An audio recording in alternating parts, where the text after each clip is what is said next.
With any migration of legacy archive data, there is likely to be some export or import failures to deal with.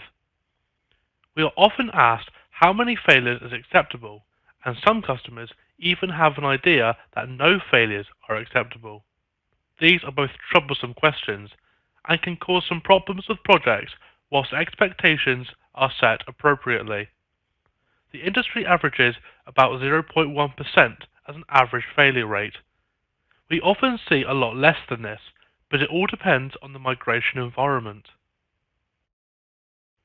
As an example, if the customer has been using an archiving product like Enterprise Vault for 10 plus years and had no major issues, then that will lead to a very low failure rate. Conversely, if a customer has had Enterprise Vault for 10 plus years but had numerous issues with storage or database issues, that could lead to a higher failure rate. So exact numbers shouldn't be talked about. However, the numbers probably do need to be reviewed from time to time, and the following information about the costs associated with handling failures might be useful. Let's take an example of investigating an issue where items are failing to export from Enterprise Vault. There are a number of things that we can do to investigate this issue. Firstly, we can review the reason for the error on the failed item screen. This is low cost and easy because it's just a simple click in the user interface. If that doesn't help, we need more information. Then we can increase the logging level for the appropriate Enterprise Vault export module and retry the item. As mentioned here, that can be troublesome if the module is processing thousands of other items. Waiting for a quiet time might add additional time and cost to the investigation. We could help the customer to investigate the source environment and review any errors there. This isn't something that we usually do, but because of our deep knowledge of some source environments, including Enterprise Vault, then we do review sometimes. Finally, we could help the customer contact a third-party vendor.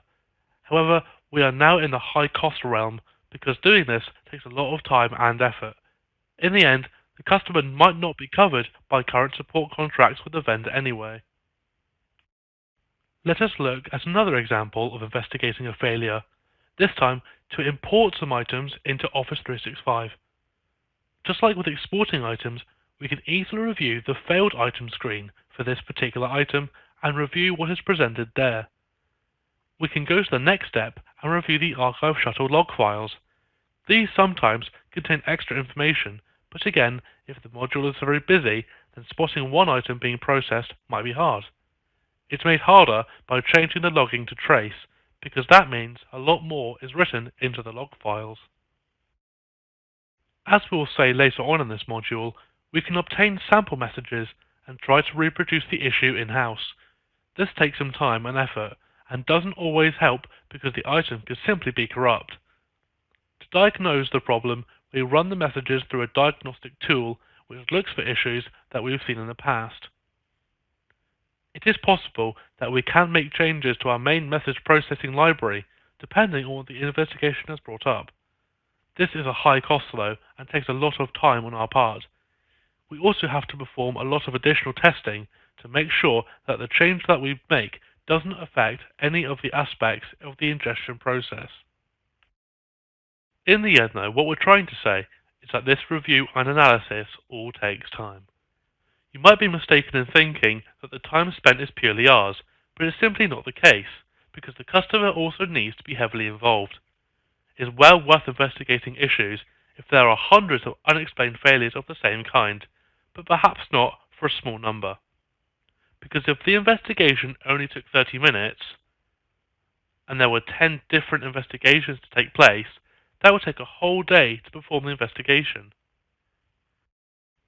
That might not seem like a lot, but if we move up to 500 items, then that will take 10 weeks, and for 2,000 items, a whole year. The tricky part is also handling these failures as well as keeping the migration going. The customer is usually involved with a lot of going back and forth between themselves and our customer experience team, and the net result is often that the items are simply corrupt. We don't want to be in the business of changing messages just to get them into a target environment, because that affects the chain of custody compliance.